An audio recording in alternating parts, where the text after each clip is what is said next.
Under the same roof, we share the love, embracing the differences like hand in glove. Spreading peace and joy, it's a beautiful sight. Together we shine in each other's light. And how do we stand in love's pure might? Watching the world share in love and light. Hearts beating as one in our peaceful flight. Colors of harmony painting the night. United we stand in love's pure might.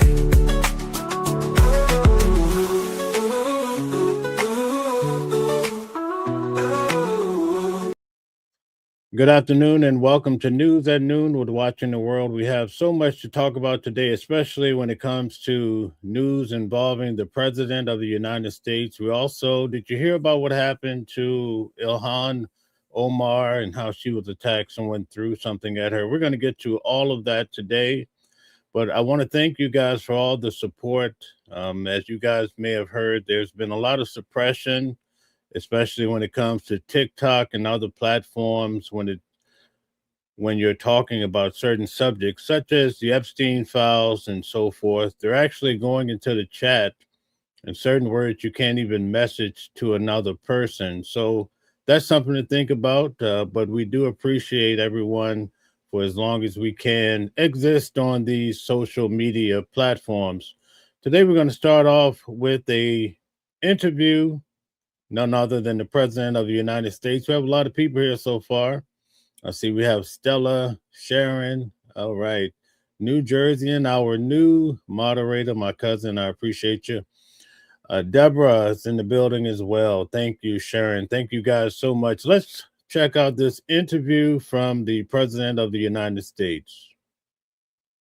Back to the Will Cain Show, live from Iowa, and now we're here. We're here with President Donald J. Trump. Mr. President, great to see you. Thank you very much. Thank you for doing this.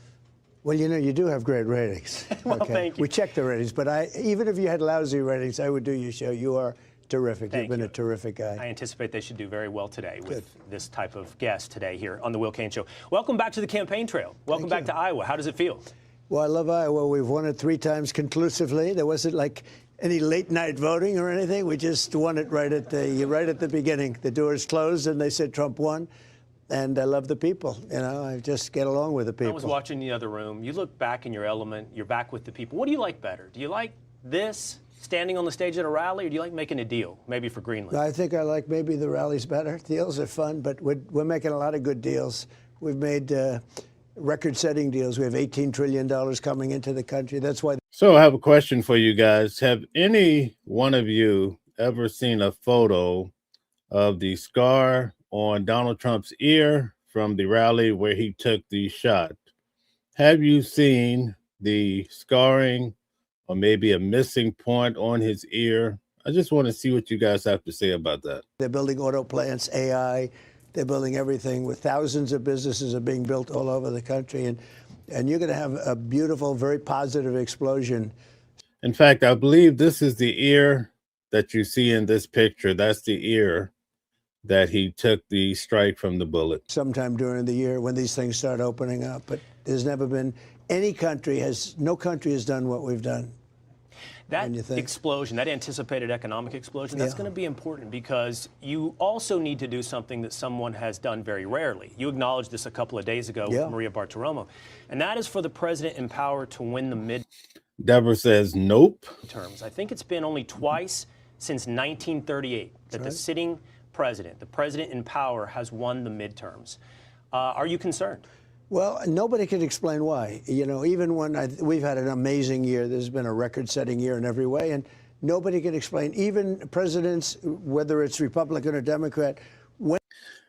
Doug Will says Trump is king. You know, it's very tough for the sitting president's party to win the midterms. But I tell you, Donald Trump is doing things we haven't seen before. I would not be surprised if he's able to maintain the Republican majority. When they win, it doesn't make any difference. They seem to lose the midterm. So That's the only thing I worry about. I said, why? There's some psychological factor out there. What do you think that is? But I think it's like 2 in more than 50 years. Well, I don't know. Maybe they want to put up a guard fence. Maybe you just don't know. It doesn't make sense. Okay, guys, Sharon says she has not seen any solid photo of the injury, scarring, or missing points on Donald Trump's ear. Thank you. Even if a president did well, they seem to lose the midterms. But hopefully we're going to change that around. We're doing great. We have the best polling numbers we've ever had. We have the best numbers in the country, lowest crime numbers in the history of our country. You know, Minnesota's in the news a lot, but what they don't say is that Minnesota has low numbers because of the fact that we took thousands of hardened criminals out of Minnesota. So they had good crime numbers, believe it or not. And that's all working out. You know, we have Tom Homan there now. We put him in there. He's great. And they met with the governor, the mayor, everybody else. And we're going to de-escalate a little bit. But I will tell you. Guys, take a moment, hit the like button, share, and subscribe. Thank you. You look at the numbers, they're doing better than they've done in many years because we took thousands of criminals out of Minnesota.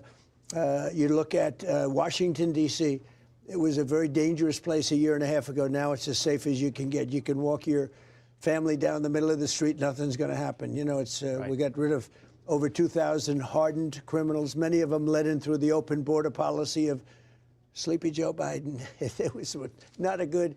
That was not a good policy, Will. I want to come back to Minnesota in just one moment, but let's go to those guardrails. I'd imagine you do not feel like you need guardrails in this moment. You talk about the investment. No, I don't need guardrails. I don't want guardrails. Guardrails would hurt us because, you know, we're free enterprise people. The people in this room, the people of Iowa, are free enterprise. That's why.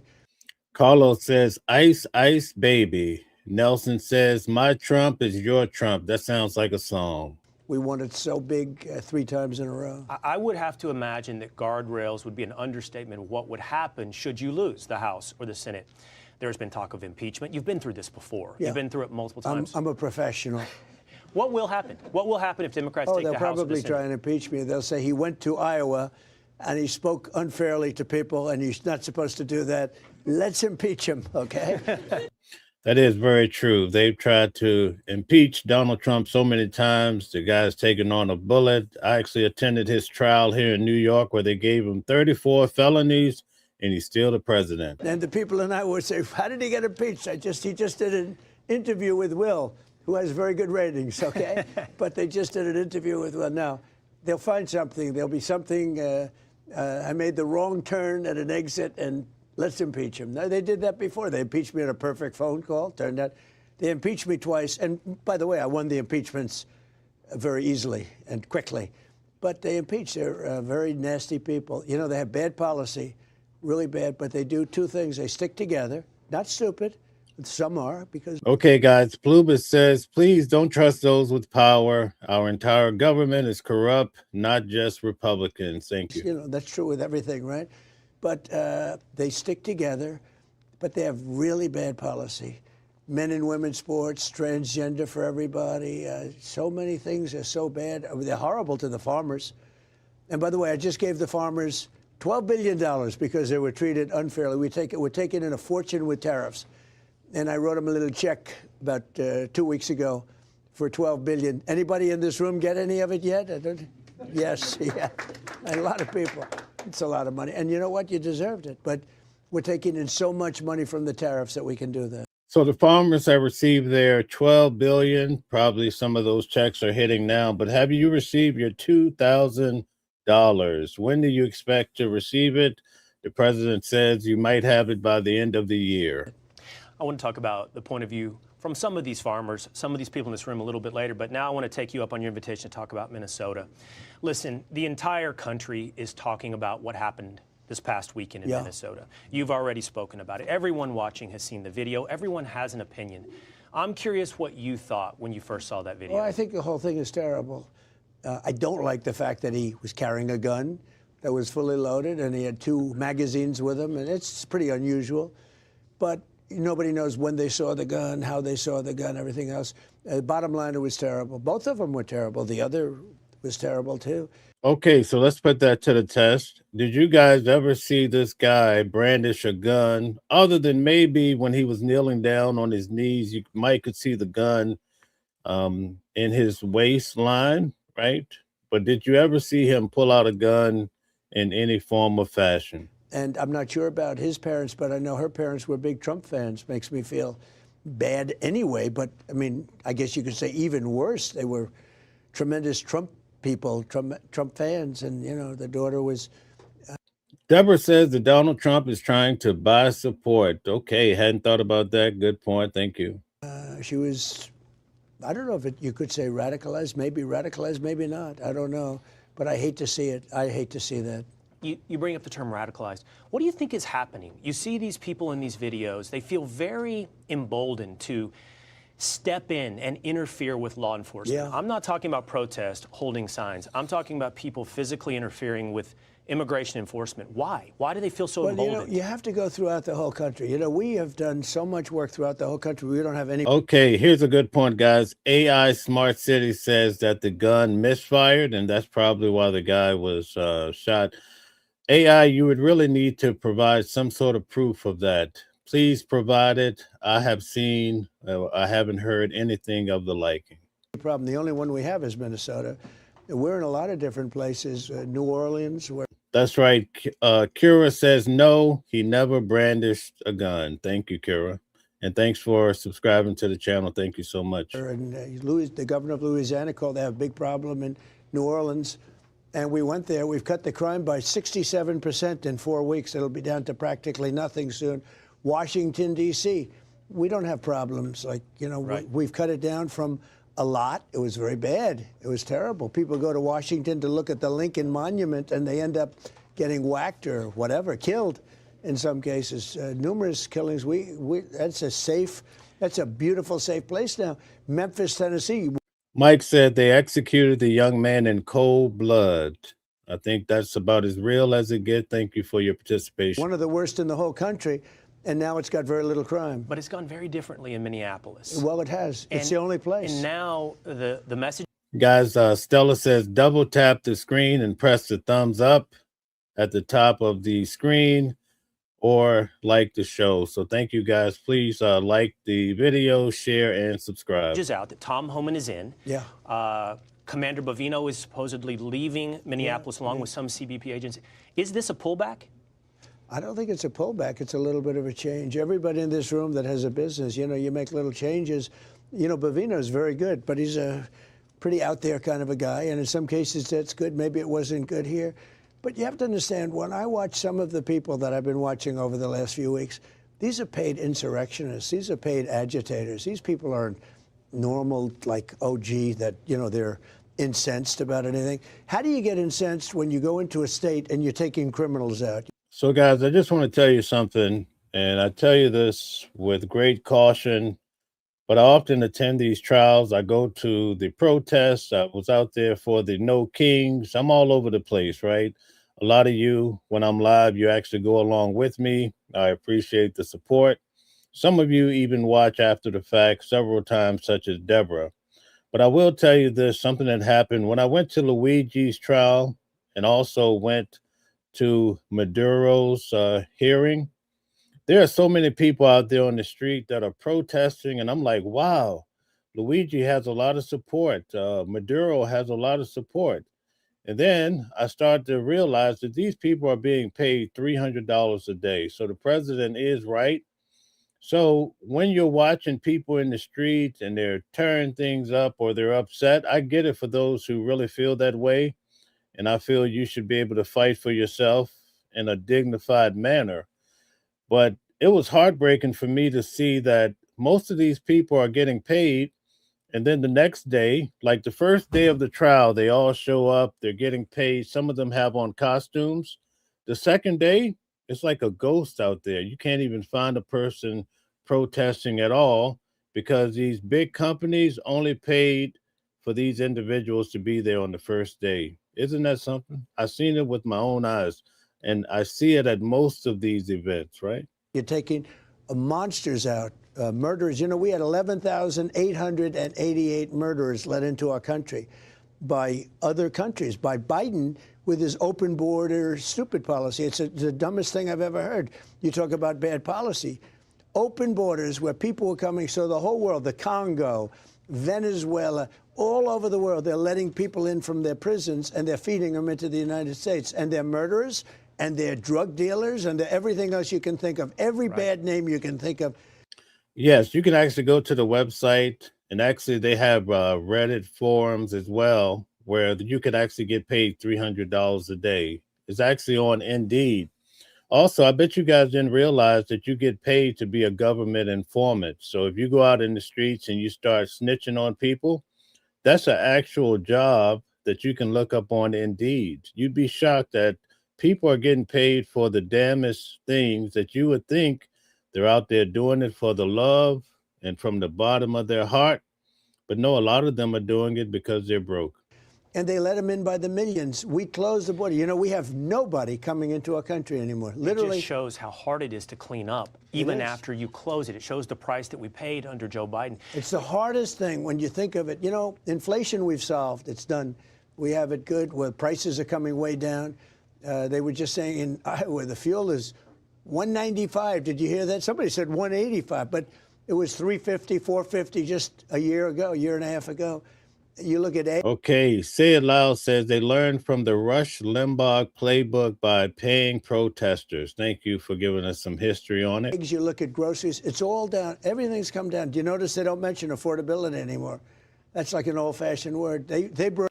So, guys, this is where I need your participation. If you honestly feel like gas, eggs, groceries, all of these things are down and Donald Trump is doing a great job, put a 1 in the chat. If you feel like this is all smoke and mirrors and it's just nonsense and that prices are still up and rising, put a 2 in the chat. Show us how you feel. Up affordability, but they were the ones that caused it. I didn't cause it. I came in, prices were way too high. We had the highest inflation in the history of our country. 48 years, they say. I say the history.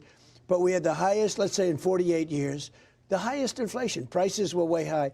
Now I've got the prices down, and they're going down still further. But think of it. We brought fuel from $4, $3.50, $3.75 down to. And by the way, guys, I have a recorded on video of the individuals at Luigi trial stating how much they were getting paid for being out there protesting for the day. All right. So you could actually go back and I'll post it live to show you what people are actually stating how much they're getting paid. $1.99, $1.08. I was just told in Iowa, $1.85. Yeah. A gallon. No doubt. No doubt. But that leaves that problem, like you said, the hardest one to solve. People say they want our immigration laws enforced. The hardest one to solve is. You know, I remember a conversation that you and I had a year and a half ago with your Secretary of War, our friend Rachel Campos Duffy, and you said to me, you looked at me and said, it's going to be difficult when the New York Times runs a picture of a little kid being taken away from their mother. It's going to be difficult. And by the way, that basically happened to you a week ago. It was propaganda and it was false about a 5-year-old. By the way, it was a totally false story totally about the fake 5-year-old. story. Yeah, totally. But you're now dealing with the difficulty of the propaganda in the face of enforcing illegal And I knew that, immigration. Will. I mean, you did know. It's always tough. Are you still So we committed? take out 25 murderers.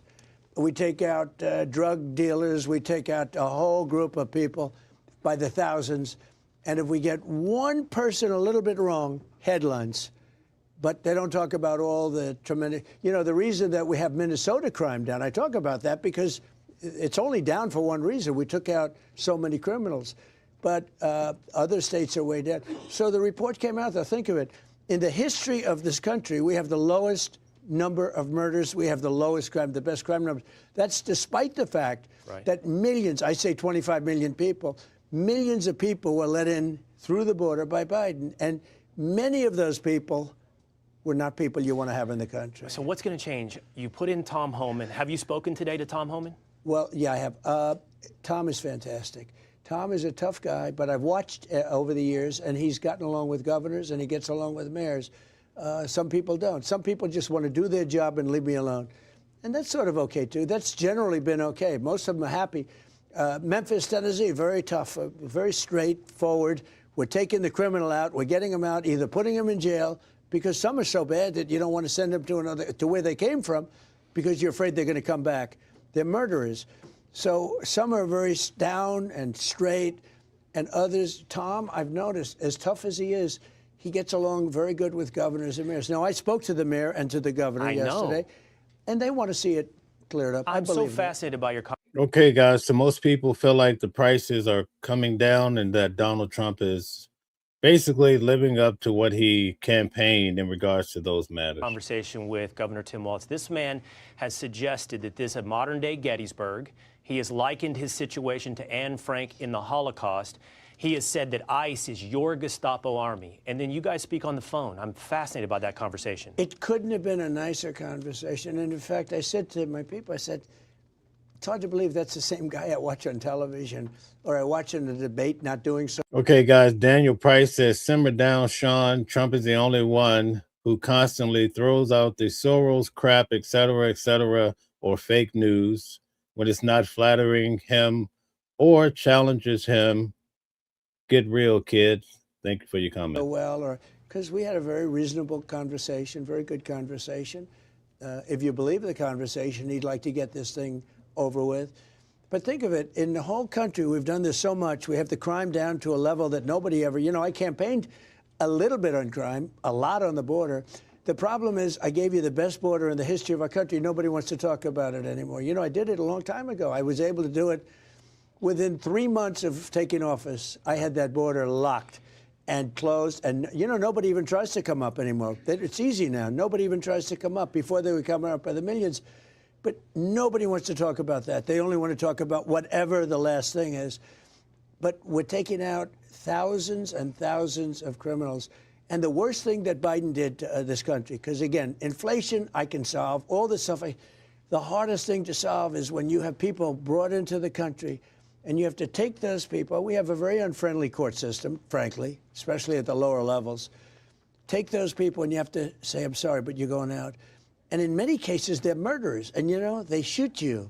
They kill you. You've seen that, where they kill you. You're after a murderer. Sir, you're going to have to come with me. And they end up shooting you. It's a very tough job that they have. I know you addressed it this morning. You talked about the incredible success, and it is an incredible success at the southern border. But you were asked, with the shift in Minneapolis and Tom Homan going to Minnesota, do you still have confidence in DHS Secretary Kristi Noem? You brought up the success at the border. Look, you do. She was there with the border.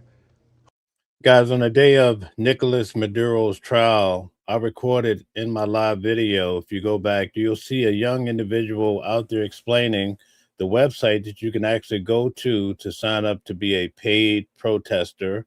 Is $300 a day. The person explained it very well. For those that actually follow the channel on a regular basis, you know that this is what I do, boots on the ground, and I actually interview people who are participating for various reasons. And you could easily go back and see the things that I've documented. Who closed up the border? She did, with Tom Homan, with the whole group. I mean, they closed up the border. The border is a tremendous success, one of the most secure borders in the entire world.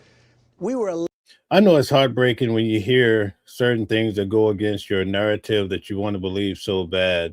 But that's the reason why we have Watching the World, to go in and see what's really happening. A lot of times I don't even say anything. I just show video and you can see what's really happening behind the scenes, what's happening outside, sometimes even inside the courtroom as we enter. So these facts are easily found on my website and also on the YouTube channel. Laughing stock 1.5 years ago for the whole world. The whole world laughed at us.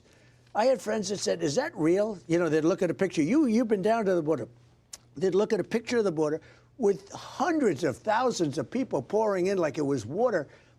And they said, is that really taken? They can't believe it. They think it's one of these crazy movies that they make.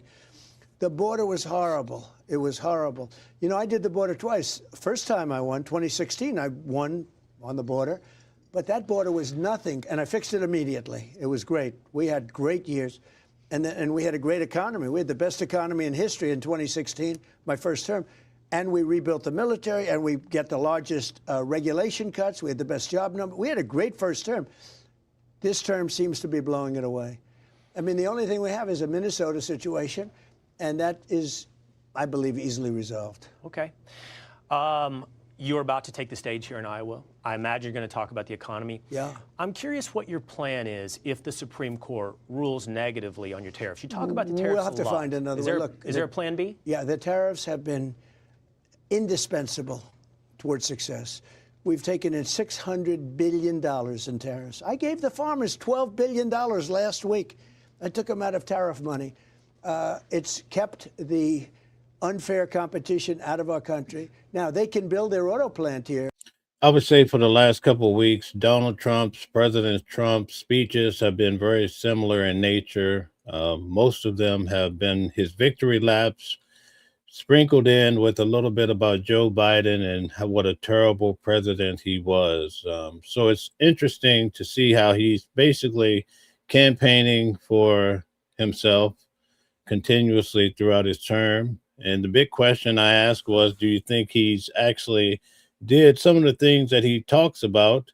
And for the most part, people feel like he's helped the economy. He's brought the prices down. But they can't build a plant in some place with, labor costs for a penny and then sell it into this country and then charge people a lot of money for a car.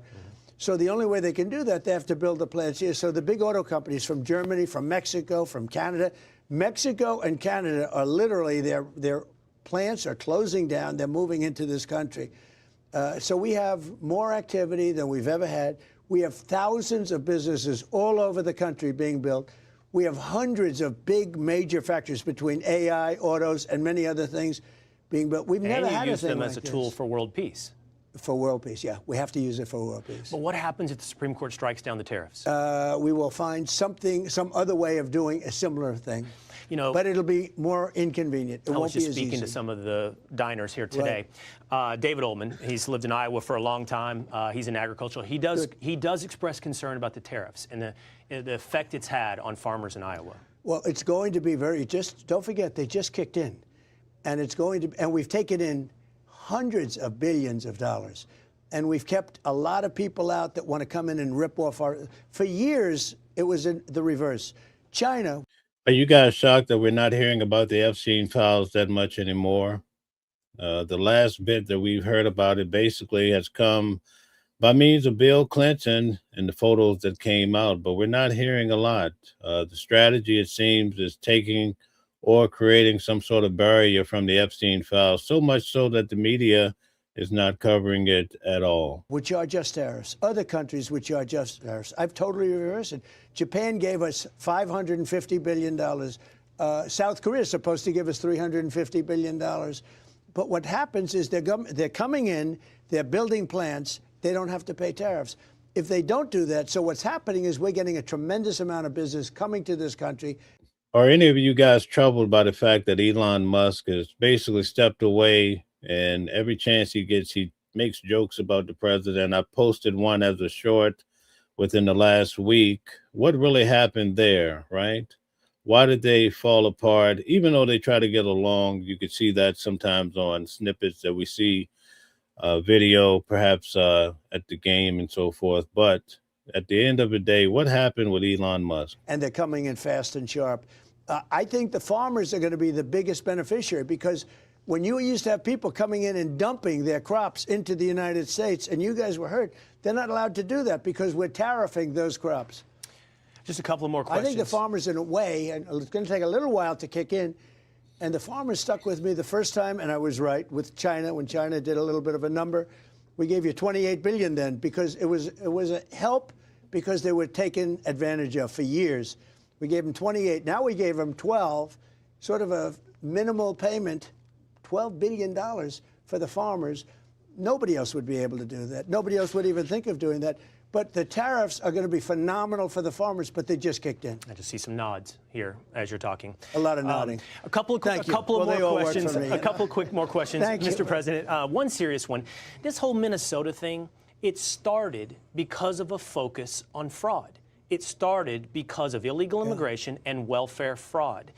The question is, will there be accountability in Minnesota and beyond? There's got to be. Well, other states, California. Minnesota is one state. If you look at California, so in Minnesota, they think it's $19 billion. If they think it's $19 billion, triple it or quadruple it. And if we catch a lot of this fraud. Now that I think about it, we could also go back to a short that I have when Sean Diddy Combs. All you have to do is Google it or put it into YouTube. There were paid protesters standing out there. It actually went to mainstream media. They covered it. And these individuals stated how much they were getting paid to stand out there, wear T-shirts, and protest in regards to Sean Diddy Combs. It's not hard to find out these facts. I don't know why some people just can't seem to understand that. And I felt it for a long time, but now we know what's happening. And the answer is, yeah, there will be accountability. It's one of the little problems. You know, I happen to think, and I've said it from the beginning, that a lot of what's going on with respect to Minneapolis, you know, with what's happening with all the hoopla, is so people don't talk about. You think it's a distraction? I've said it from day one. It's a distraction because what you don't see is that we have hundreds of accountants from Todd and from all of the different people. We have hundreds of accountants going over everything that's happening, and we're finding fraud on top of fraud on top of fraud. And I think that they don't want that to happen. You're talking about $19 billion.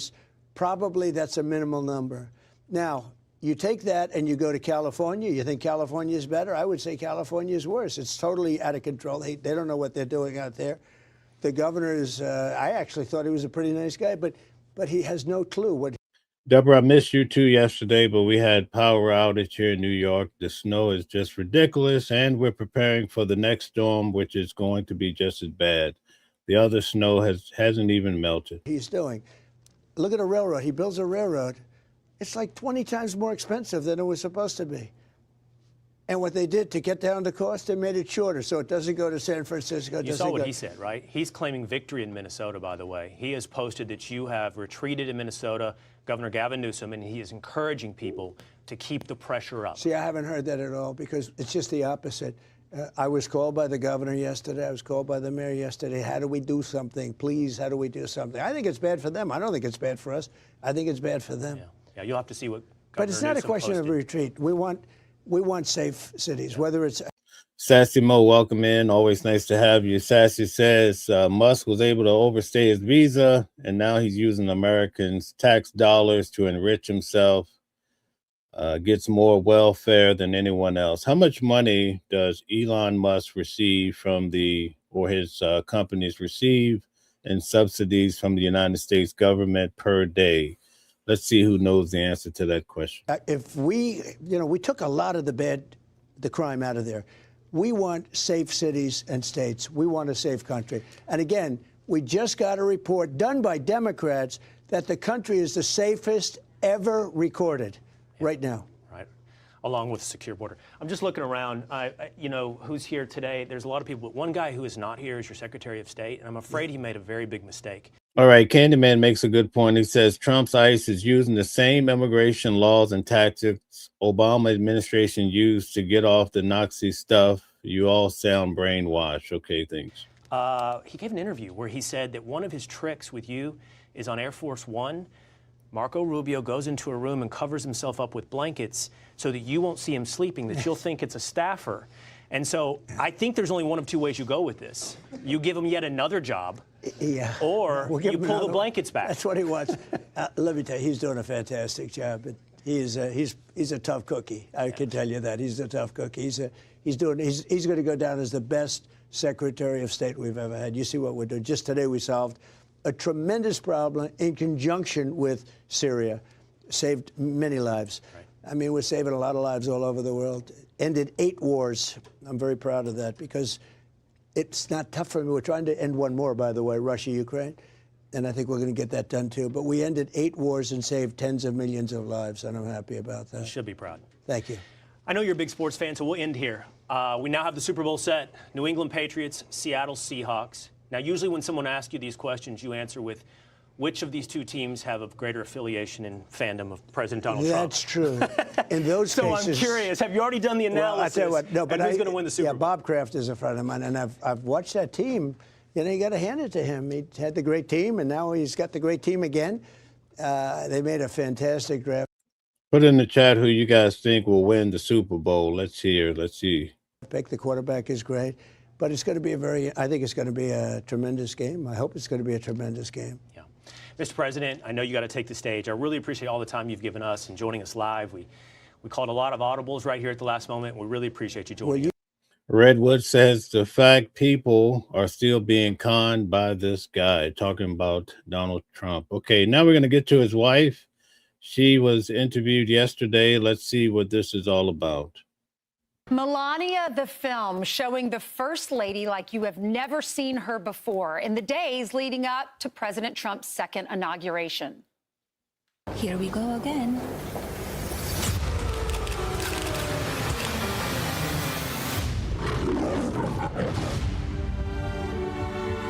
You can come in. Good morning. Dr. Harris' legacy will be that of peacemaker. Peacemaker under the fire.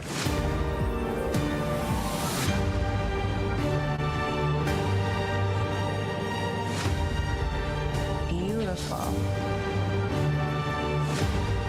Together with like-minded leaders, we have a voice. First Lady Melania Trump joins us now for an exclusive interview. Good morning to you, Madam First Lady. Good morning. Good morning. I'm excited about the movie. I hope to go see it this weekend.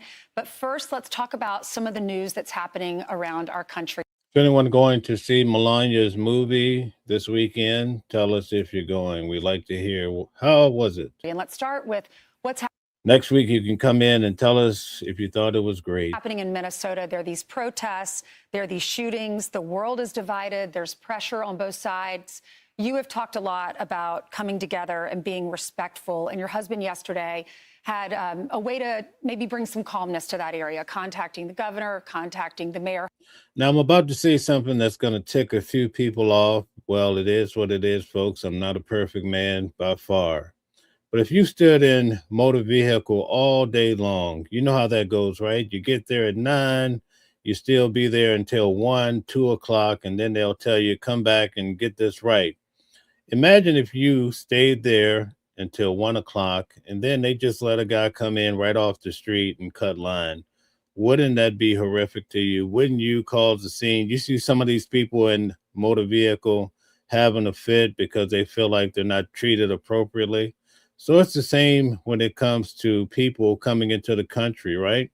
There is a format for that, and we have to respect that. Now, does that equal someone losing their life in the street? No, it doesn't. But we could agree that there's a proper way to do things, and we never like it when someone cuts in front of us in line. Hopefully working together. What is your message for America about unifying both sides? We need to unify. I'm calling for unity. I know my husband, the president, had a great call yesterday with the governor and the mayor, and they're working together to make it peaceful and without riots. I'm against the violence, so please, if we protest in peace. And we need to unify in these times. Mm-hmm. This past weekend, we saw this monster storm just pummel so many states across our country. 34 people, as of this morning, have died. 500,000 are still without power. 28,000 flights have been canceled. That's the most since COVID. And we watched you when you went to the flood zones in North Carolina, when you visited those precious girls at Camp Mystic down in Texas. You went to the fires, the Palisade fires in California, Las Vegas for the shooting. Do you guys feel that she's the best first lady of all times? Tell us all about it. During the first term, I know you went to Puerto Rico during the floods in the first time. So what is your message to Americans who are suffering right now? I feel deep compassion for the people who are impacted by this storm. I know that federal government is working hard to provide assistance to all who need it. And as Americans, we need to help each other and come together in these difficult times. You have decided. I send them. Go ahead, sorry. I send them my strength and love and thinking of them. And I know that they will be okay. And here we are, the government is here helping. So I hope the weather will get better soon. Well, you have decided to pull back the curtain on what's happening in the administration. You take us behind the scenes. You show us so much, apparently, in this new movie that's coming out on Okay, John says she's the prettiest first lady ever. Friday. The movie is called A New Film, Melania, and it's in theaters everywhere. We have all seen the trailer. You released that right here on Fox and Friends First recently. What can we expect, and why was this important to you? Because you're a very private person in many aspects. This story was never told before. So the audience will see me, how I manage my business, my philanthropy, family, preparation for the inauguration, and also establishing the East Wing for the White House. How I manage all of that in 20 days prior to the inauguration. Transition from private citizen to being a first lady again. What was it like? Because you had these cameras following you all around every day from the beginning of January all the way through the inauguration. It was intense schedule, but that is my life. And they were following me. And as you know, in these situations, you could only have a one take. Mm-hmm. So whatever we got it.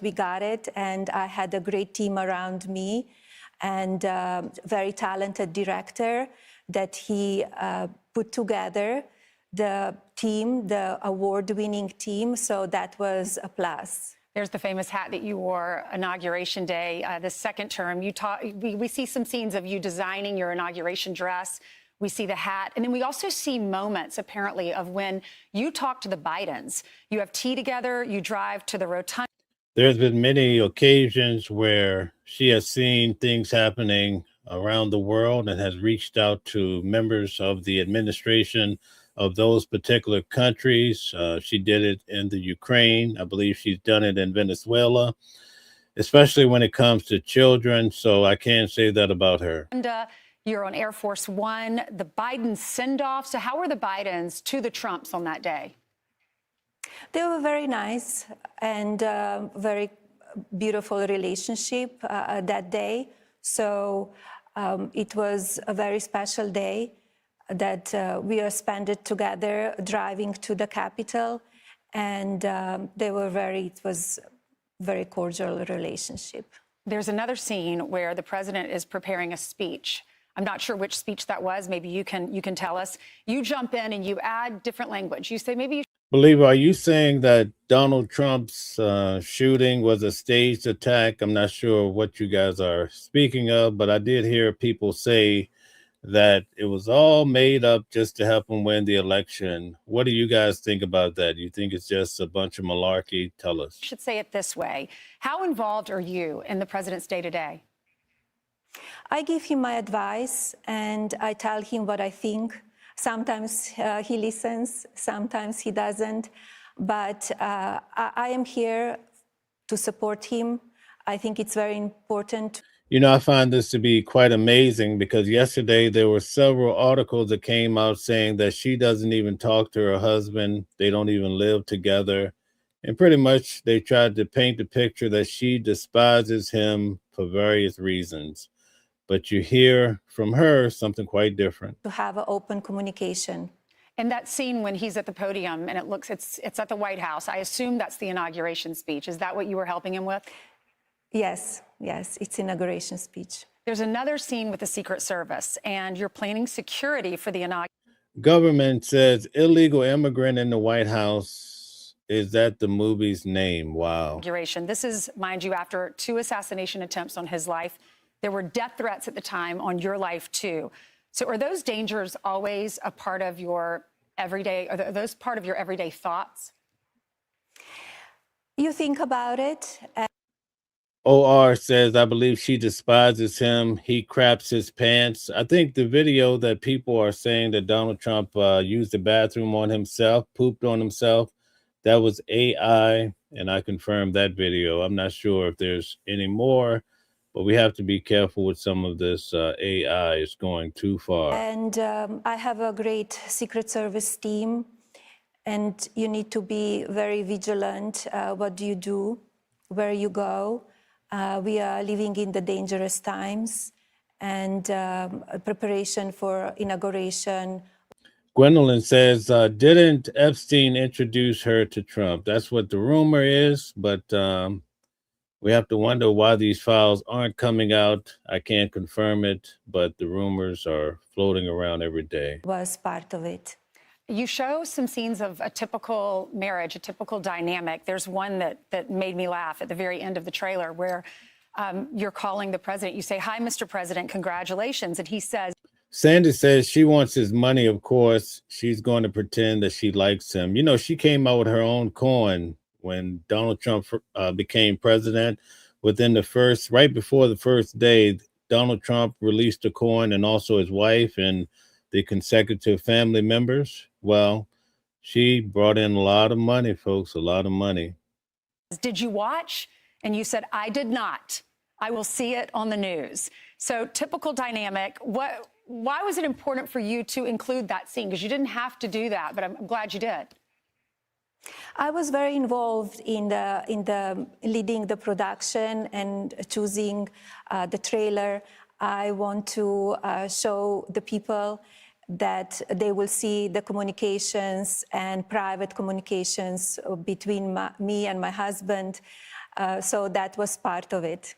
All right. PGF says Melania plagiarized Michelle Obama's speech. That's a fact.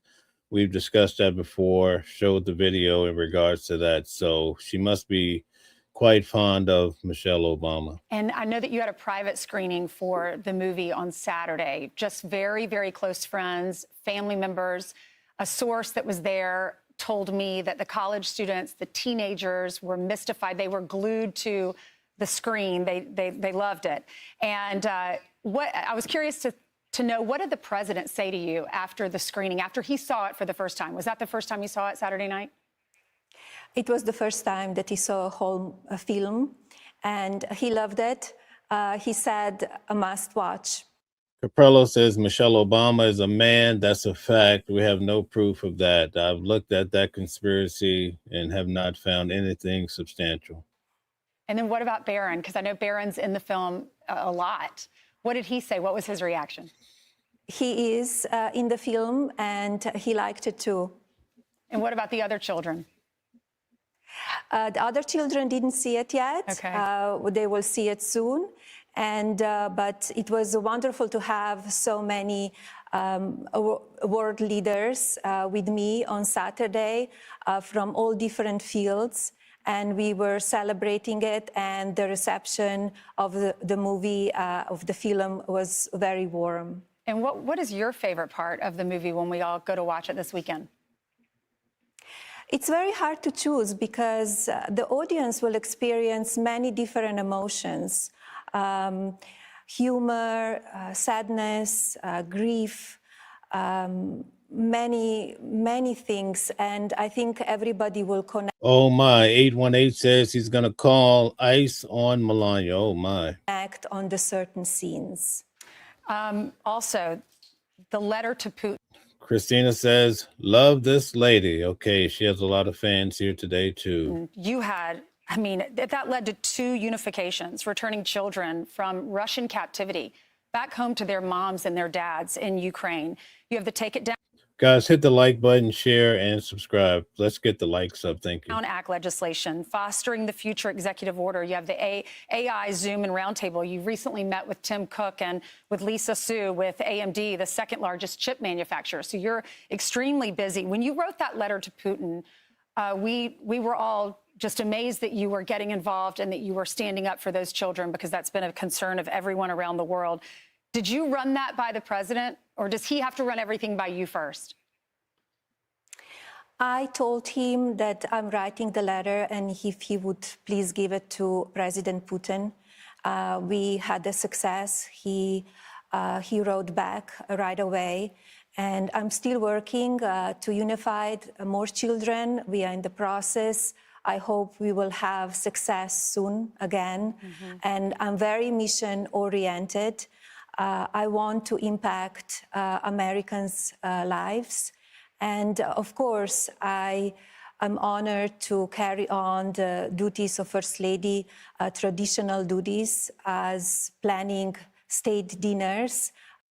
Jason says they slammed a guy for having an accent and arrested him. What a shame. Organizing Easter egg roll and Christmas and all of the events that go in the White House. So I have a very wonderful team in the East Wing office, and they work tirelessly every day. And what is it like being in the White House for the second term? Compare that to the first term, because this is the beginning of moving back into the house you lived in 4 years prior. As I said, I'm very action-oriented, and we had a great success the first year. So many, as you just mentioned, Take a Down Act legislation.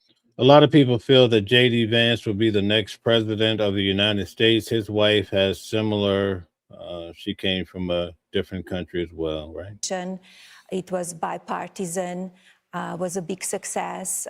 It was written into a law. I'm working on another legislation right now.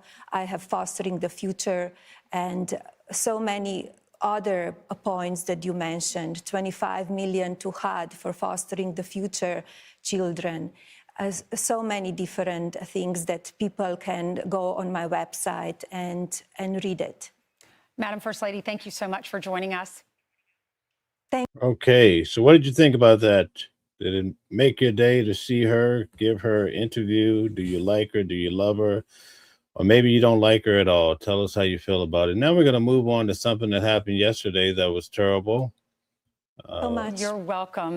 Someone in the audience attacked Ilhan Omar. We're going to get to that. It cannot be rehabilitated. We must abolish ICE for good.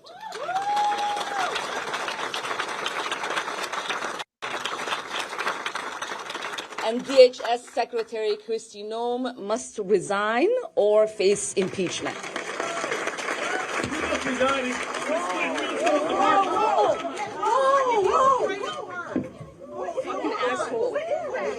I don't know. Wow, she didn't back away. She ran toward him, right? She's about the business. Oh my God, he sprayed something on her. I need a napkin to know nothing. Ilhan, it's not about him, it's about your safety. No, he sprayed something on you. You need to go get checked. Yeah, and it smells terrible. What happened to her security?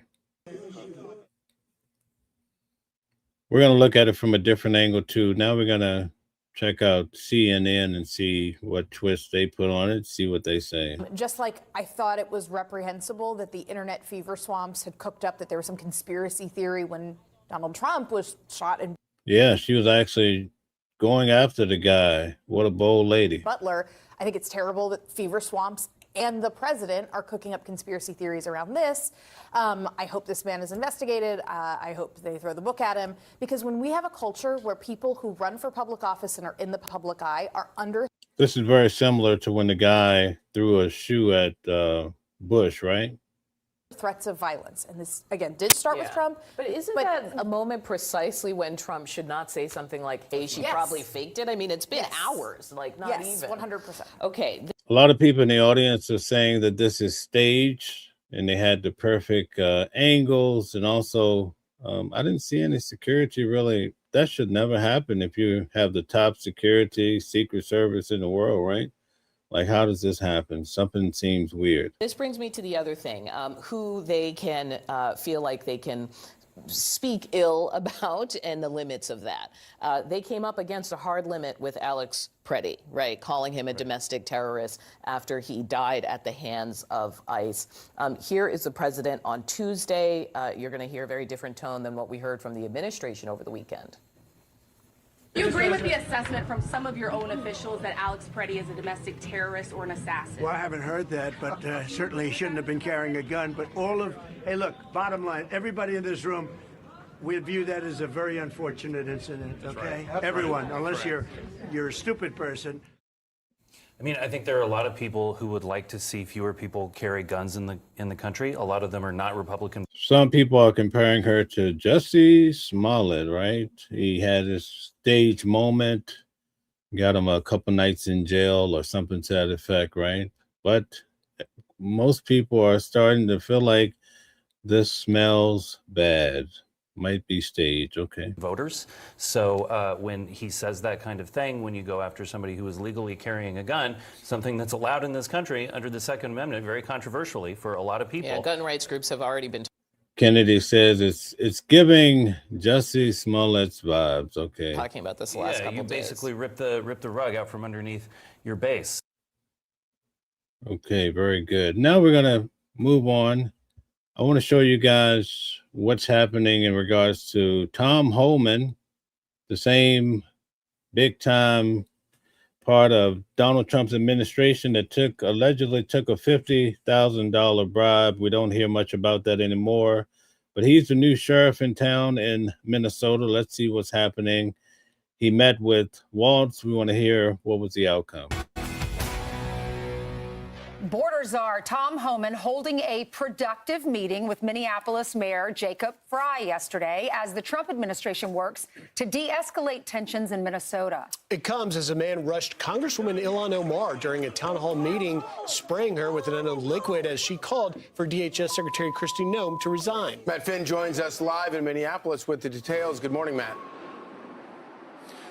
Good morning, guys. A 55-year-old man was arrested and charged after video appears to show him walking up to Congresswoman Omar and spraying her with liquid out of a syringe. That's right. The Mr. Bolsky says still waiting for some sort of proof on that 50,000 cash. Right, exactly. We want to know. Secretary Kristi Noem must resign or face impeachment.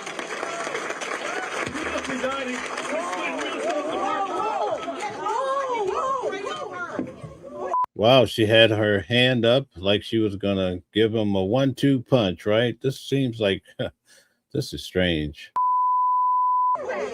I don't know. Oh my God. Oh my God. Oh my God, he sprayed something on her. I need a napkin to know nothing. No, we'll go. No, we will continue. No. Ilhan, you need to continue. I'm not going to get away with it. Guys, thanks for tuning in to News at Noon. Please hit the like button, share, and subscribe. We do this every day, Monday through Friday at noon Eastern Standard Time. Thank you. Now, it's not clear what the liquid is. The attack happened at Omar's town hall. Tonight, we're going to have on Candace Kelly. She's a law professor. She'll be on tonight to help us understand some of these matters from a legal perspective, from a high level. Hall here in Minneapolis last night. Omar was angered and shaken, but apparently mostly unharmed. That's 8 p.m. tonight, Eastern Standard Time. Candace Kelly. Thank you. Security tackled the man identified as Anthony James Kazmarchuk and walked him out of the room. He was charged with third-degree assault. Caprello says, did she marry her brother, dude? That's what the president of the United States has alluded to, that she's married her brother so that he could get into the country and so forth and so on. Representative Omar saying he was an agitator. Now, the frightening incident happened shortly after border czar Tom Homan announced he had meetings with Governor Walz and Minneapolis Mayor Frey here in Minnesota. Homan writing, today I met with Governor Walz, Mayor Frey, and top law enforcement officials to discuss the issues on the ground in Minnesota. We all agree that we need to support our law enforcement officers and get criminals off the streets. While we don't agree on everything, these meetings were a productive starting point, and I look forward to more conversations with key stakeholders in the days ahead. Now, President Trump has laid out a plan for what he says will end the chaos here in Minnesota, which in part requires Minnesota to turn over criminals for deportation. But Mayor Frey doesn't seem willing to play ball, also writing that I made it clear that Minneapolis does not and will not enforce federal immigration laws, and that we will remain focused on keeping our neighbors and streets safe. City leaders will continue to stay in conversation with Mr. Homan and his team. So not clear what the path is moving forward as far as Minneapolis complying with the Trump administration. Governor Walz also released a statement through his office, and while he didn't make it clear, he didn't definitively state that Minnesota is unwilling to cooperate with the Trump administration. So we will continue to follow this to keep you guys updated. Back to you in New York. All right, Matt Finn, live in Minneapolis. Thanks, Matt. So Donald Trump was on with Will Cain last night, and he was talking about what's happening in Minnesota. And he said, we're definitely going to what was the word he used? De-escalate. De-escalate. Listen to this. We have Tom Homan there now. We put him in there. He's great.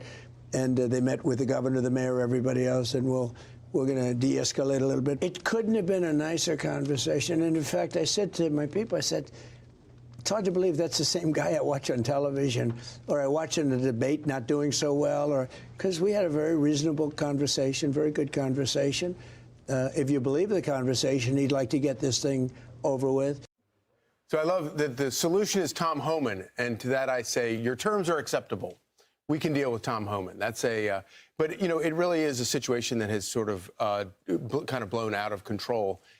Tom Homan, you probably remember, came to New York and he put the squeeze on the New York mayor that just left office, right? Remember that debacle? So let's see what he can do out there in Minnesota. And, you know, throughout all of this, I always think about the agents. The agents are put into this incredibly difficult situation. And if people like Tim Walz and Jacob Frey are going to turn their state and their city into a war zone in which you have to have these agents operating, and they can find some compromise where they can get done what Trump promised to get done in the... Yes, indeed. Open Secret says the same Holman that Obama gave a medal to. Exactly. Same guy who helped Obama remove at least 1,000 a day. That's a lot of people, way more than Donald Trump is actually currently removing from the country. In the election, without having scenes like we've been seeing, then that's a victory.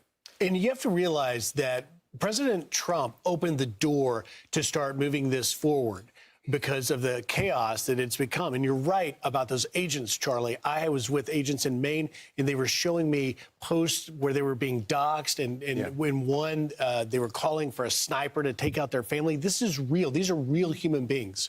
But to come back to what President Trump is trying to do, he's trying to get us back to where they were started, which was simply to go into sanctuary cities and ask for cooperation with criminal illegal aliens that they know that they're holding in their local jails, in the ones that have been released in the community. They're not asking these states and cities to enforce federal immigration law. They're just asking them to help transfer them and to allow federal immigration enforcement, ICE, to go in and arrest and deport these people and not get in the way. But yet, obviously, it's come to what it is now. Okay, we're going to move along to our final discussion for today. It's about Margaret, and she's really pushing back on Donald Trump. There's so much to go through. There are the Second Amendment questions, which makes the NRA's head explode, and they've said as much. The idea that Alex Preddy could not be at that protest with a gun that he was legally licensed to own and carry in the state of Minnesota flies in the face of everything conservatives and Republicans have stood for and said for generations. When you had armed protesters in state capitals during COVID and around the 2020 election with AR-15s inside the Capitol buildings, Kyle Rittenhouse has become a figure in the conservative movement, a heroic figure to some for what he did with a gun at a protest. So Donald Trump and also people in DHS, they are really losing the Second Amendment argument when they make these points. There's the megalomania, I guess you could put it, on display when the president talks about the shooting death of Renee Good only in the context of her parents being Trump supporters. He makes that point time and time again. And then just to bring it back to Alex Preddy, saying we do all these good things. And then if you go back and you look at some of the videos in the last couple of days, Donald Trump has brought down the tone in regards to the shootings that has happened out in Minnesota. In fact, he's talking about how he loved the family members of those who became deceased. What do you think is behind that? Do you think it's for political reasons, or do you think it's because the president of the United States really loved Americans and he loved the country? What do you guys think is in regards to his new toning down the rhetoric in regards to these matters? And quote, you get one person a little bit wrong. The execution effectively in the streets of Minnesota on video is one person a little bit wrong. He's also wrong about what he claims thousands of thugs and murderers and criminals that are being deported. DHS's own data says that's not true, that they're not getting the... Okay, Tina says completely self-serving. All right. Worst of the worst. By the way, former Congresswoman Marjorie Taylor Greene of Georgia issued this very warning to the MAGA base about the events playing out in Minnesota and across the country. In a post on social media, the Georgia Republican asked how the president's supporters would feel.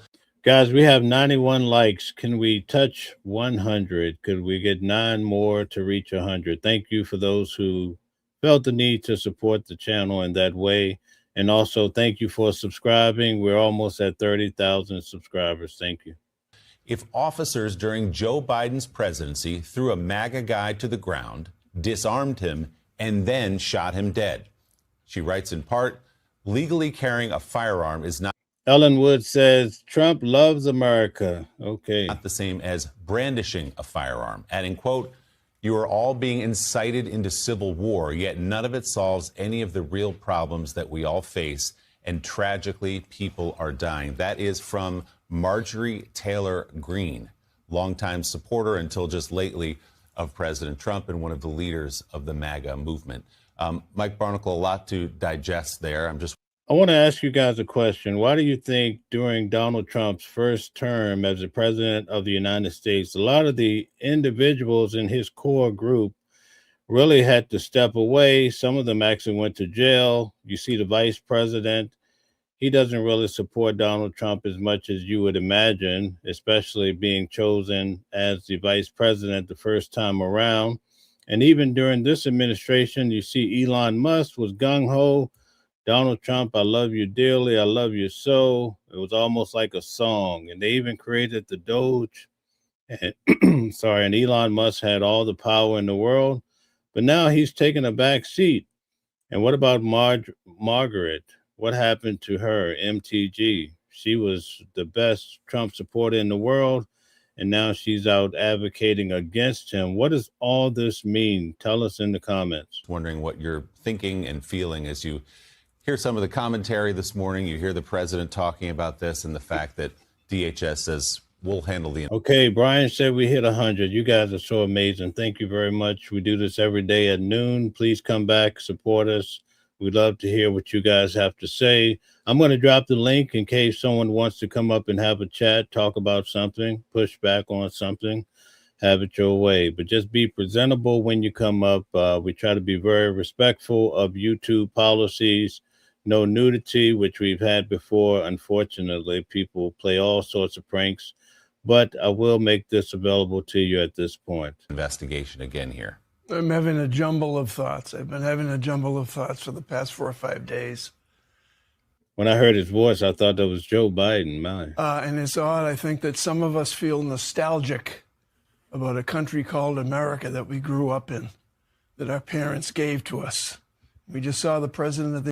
Thank you, Stella. That's noon Eastern Standard Time. She always has to remind me. Thank you so much. United States speaking yesterday from Iowa about how one of the victims' families was a Trump family. Deborah says, have your clothes on. It's very important. I know a lot of people might be at home, but have your clothes on. And as you just pointed out, the country doesn't belong to Donald Trump. It belongs to us. And keep your boots on the ground. It belongs to everyone in America. It belongs to my children and my grandchildren. And I'm fearful for them because of what's happened. Thank you very much, Kevin, for saying it's a great channel. Hope to see you back. Thanks for subscribing. Over the weekend. And I've been thinking probably too much about it, but I harken back to 1968 when you could feel the nuts and bolts of this country popping loose. First, Martin Luther King gets killed in Memphis, and then Robert F. Kennedy gets killed in Los Angeles. During the month of May in 1968, the year of the Tet Offensive in Vietnam, 77 American boys will be. I am definitely with Caprello. It seems that Donald Trump is the king of the planet. It looks like he's running the entire world, and people are afraid to even push back. Being killed every day. 77 a day for an entire month. We survived that. We grew from that. We learned from that. But now things move so quickly. Everybody with a cell phone taking films of everything. And the attention span in this country is far shorter than it was in 1968. We dwelt on 1968 for years, for decades. I still dwell on it in many respects. We don't dwell on much for too long today. We have members of the United States Senate and the members of the United States Congress who get elected, and unfortunately for us, many of them, probably a majority of them, care more about their re-election than they do about the fate and the future of this country. We ought to think more about our children and our grandchildren, those of us who have grandchildren, and think about what kind of a country do we want to give them? What kind of a country are we giving them? Not with silence. Silence won't do it this time. There's something wrong out there in this country. You can feel the nuts and bolts of this country being loosened every single day. Jonathan, you were talking earlier, just a few moments ago, about the prospect of... And I just want to mention, guys, I don't want to throw people out that might be running their mouth toward me. I only want to throw out people that are harassing and just they can't seem to control themselves toward other people. I can handle it. It's okay. But we want to make sure we keep people moving and positive and elevating in a great way. I do understand some people come in. This is their first time here. They make assumptions about me because they just haven't been here long enough to make an informed decision, but it doesn't stop them from doing their little Twitter fingers and, feeling important. I get all that, but we don't want to be too aggressive when it comes to people. So thank you, guys. An attack on Iran. I don't think anyone would be surprised if there was an attack on Iran in order to get the focus off of Minnesota. Well, whether that's part of the thinking there or not, literally 2 minutes ago, the President of the United States posted on Truth Social about Iran, saying that a massive armada is headed to Iran. We're moving quickly with great power, enthusiasm, and purpose. I'm not going to read the whole thing, but he says time is running out. It is truly of the essence. As I told Iran once before, make a deal. They didn't in terms of last year. He says the next attack, were it to happen, will be, quote, far worse. So certainly it'll be something else that we're all talking about. Major geopolitical ramifications as the president falls through with this. But to Mike's point, this adds to this idea. So it adds to the idea. We kind of get the point and we can move on from it. Thank you guys for tuning in today. We had a lot of information thrown our way in regards to the president of the United States, along with his wife. Yes, Cynthia, we must respect people. Last night I had on 607 Unc. You can check out the video. I'm going to release the entire video in the member section first so you guys can understand some of the things, some great points that he actually made. We covered a lot of ground. He talked about politics in regards to religion, all sorts of ideas. It's quite an amazing video. You can look out for that today. Thank you to all the mods. You do a great work. I know it's tough. I saw a lot of people come in being very aggressive, being very abusive. But a lot of people don't really know any better. And if you don't believe that, come to New York and take a walk with me down the street. All you have to do. One time I brought my nieces and nephews to BBQs. Have you ever ate at BBQ's restaurant? And this was their first time in New York. In fact, the first time my mother, rest in peace, came to New York and she saw people laying out on the street, she couldn't understand, like, what's happening? Why this guy take his shirt off? Why is he just laying on the ground, But the regular New Yorkers, they see it as the run of the mill. This is just every day in life here. And that's just how it goes. So we get all sorts of people here. We have people from around the world that are tuning in. Everybody's welcome. So you're going to get some people that are going to be abusive. They're going to be aggressive. And it might be just because they want to troll. And not only that, a lot of the interactions are bots. There are other YouTubers faking their reality so that they can harass another channel. The list goes on and on. Some of them are Trump supporters, some are not. We could go on all day and try to figure out why people do the things they do. But at any rate, that's not the main focus, but I wanted you guys to understand this is not what the channel is about. We welcome Democrats, Republicans, independents such as myself, and we try to have a meeting of the minds. And usually when a person feel like they've been defeated when it comes to intelligent talk, then they want to call names. If that doesn't work, they move to violence. And sometimes that violence turns out to be what we saw in the case of Charlie Kirk, where someone goes on top of a building and take his life, right? And even, let me take you to another part of this. It gets so strange that even after you see the man unalived, there's a whole list of people that believe that that's fake and that he wasn't unalive. He's somewhere living on the island. Other people feel like it was all staged for some other reason. Even when it comes to the president of the United States, Donald J. Trump, a lot of us are still wondering what happened in regards to the shooting where the young man tried to take his life. People to this day feel like that there was something fishy in regards to that shooting. In fact, when it comes to Donald Trump's ear, people say, well, I haven't seen a scar.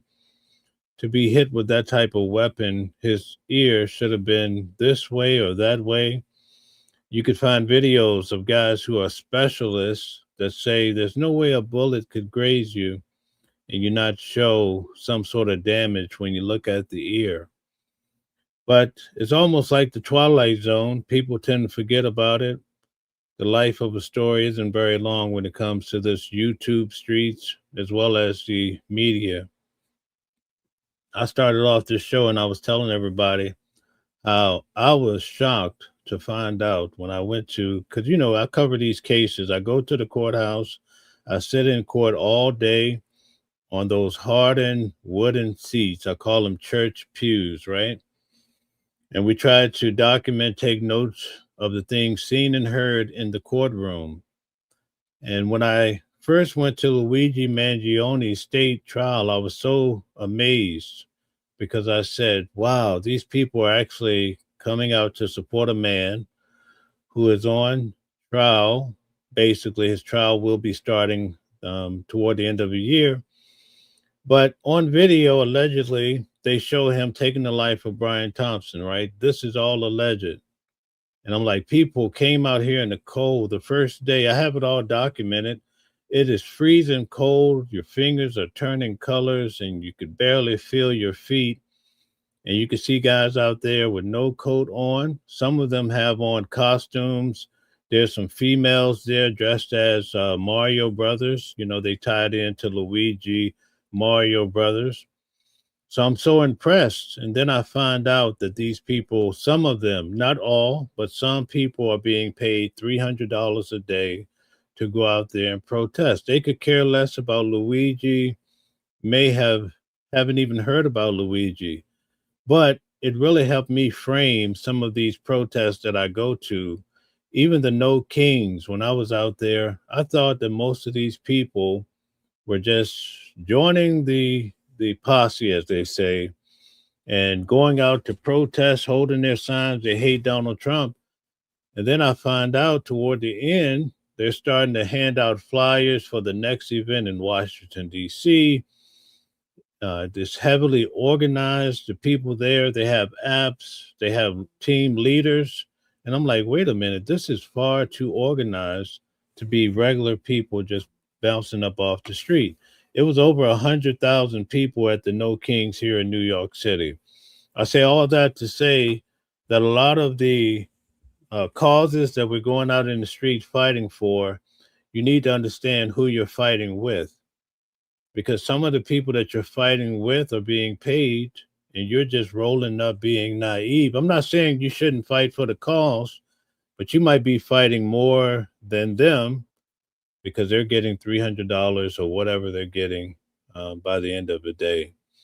And also wonder about the people who pay these individuals. What is the pure motive behind it? All of these things you need to know. But anyway, I took a heavy beating in this show because everybody's saying, oh, you're lying. But again, these are people just coming in. They don't follow this channel. They haven't perhaps even seen the videos where I interview people who say they're being paid. And these videos are there for you to go check out. Now, this works on both sides of the aisle. You have Republicans doing the same thing as the Democrats, right?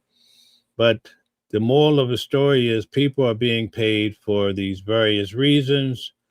And just sitting back at home, you may not understand that. So that's why we go and cover these cases, try to help you understand what's happening. I just want to tell you, so far I've covered a lot of cases. The first case I covered was Donald Trump. I was actually sitting behind Donald Trump in court. Many days he was sleeping throughout the day. He would walk right past me because at that time he was not locked up. So he was allowed to walk in and out of the courtroom, unlike Sean Diddy Combs, who I saw come in. And of course, he was under the guard of the marshals. He couldn't make a determination as to where he wanted to sit. They told him, sit here, and so forth. So Sean Diddy Combs, I was at his trial every day in the main courtroom. Also covered Harvey Weinstein, covered his case. Luigi Mangione, both of his cases, I've been at court each day, the state case as well as the federal. And I will tell you, going to the federal really opened my eyes because it looks like they're trying to cook him really good. The federal judge was not playing any games. She was like, at the end of the day, they had to acquire a warrant, which they did. And under that warrant, they would have found his gun, they would have found his journal, they would have found it all. So that's the argument. In the state case, they brought in all these officers out of Pennsylvania, questioned them, and they were trying to poke holes in the stories. Federal case where his life is on the line, they're not having it. The judge says, oh, we don't need to have this these hearings. It's pretty much sold up. You know, that's the kind of interpretation that I walked away with. Also, I covered Nicolas Maduro. I was there when they dropped the change. You could hear the clinking of his chains. Hear a man, a president of another country, right? There's some debate about that, but either way, he sat in that seat. He was running the country. I saw him walk into the courtroom. He looked back at a lot of us and said, Happy New Year. And he sat down, and the marshals told him exactly where to sit. Same marshals that I saw tell Sean Diddy Combs where to sit. One day you're a king, you're a president. The next day you're sitting in a cell with Frank, right? May not be so good. His wife was in tow, and she was right there beside him for the proceeding. She's locked up too. And I saw his wife stand up to plead not guilty. She mirrored the things that her husband had said. But when she turned around, when his wife turned around, I saw the bruising on her face. And that magnified what I had heard when they asked the judge to let her get an examination for her ribs. So apparently, somewhere in her arresting, she must have taken a hell of a beating. Or maybe she fell off the helicopter's stairs. Or maybe she fell down the stairs. I don't know what happened to her. But whatever happened to his wife, the bruising was tremendously severe on her face. It almost reminds me of the episode of Martin where he got into a fight and they drummed up those knots on his head. That's what she looked like. So we have to wonder what's happening here, but you can't ask too many questions because nowadays they try to shut you up. So that's what we face against. We still cover these stories. We still try to bring you what's being presented for those who want to know. It's there for you for the keeping. Thank you so much for tuning in today. I really do appreciate you guys for all that you do. Every like, helping us get 100 likes today. That was monumental. I know it's not easy for the moderators to keep up with so many people. Some of the shows we typically see 80,000 people coming through, so it's hard to monitor, but they do such a great job, such amazing people, and I want you guys to know that. Thank you to all the watchers, especially those who became members. Thank you. It's awfully kind of you. But just thank you for showing up. Thank you for trying to get along with the people who may not look like you. They don't even believe in the same God as you, or they may not believe in God at all. Or what about the person that has a different language and struggles to make sense, kind of like what we saw with the First Lady? all of these differences can be monumental, especially if you're raised in an environment where you're taught to hate. And a lot of us may have been in those environments and not fully realized it. But in the real world, we start to realize that, listen, your beliefs is not common to men. In fact, you're a bigot and you're always talking negative. Sometimes we should listen when people try to steer us in the right direction.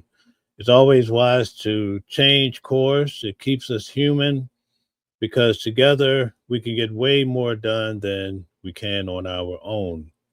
So it's very important for us to try to have a meeting of the minds. I know some people say, somebody came in today, said, oh, this guy's a KKK member, right? Just somebody rolling in off the street, doesn't know any better, you know? But I get it. I understand it, right? Because they're just looking at me without understanding what I even say. You've only been in the chat 2.3 seconds, just enough to say something rude. I get that. It's all a part of the game. It's all a part of life, right? But we have to do better when it comes to getting along with others. And thank you so much. Have a great day. We'll see you guys tonight at 8 p.m. with Candace Kelly, the law professor. Can you imagine that? We have a law professor on the show. But anyway, we'll see you tonight at 8 p.m. And tomorrow we'll see you back at News at Noon at 12 Eastern Standard Time here at Watching the World. We thank you. We appreciate you guys. Be well. And if you're in a cold place, stay warm. Thank you. Different voices, but the same song. Loving a world where we all belong. Kindness leading the way, breaking the chains. In the symphony of love, the flame remains. Embracing diversity, brighter days inside. Watching the world sharing love and light. Hearts beating as one in our peaceful flight. Colors of harmony, painting the night. United we stand in love's pure might.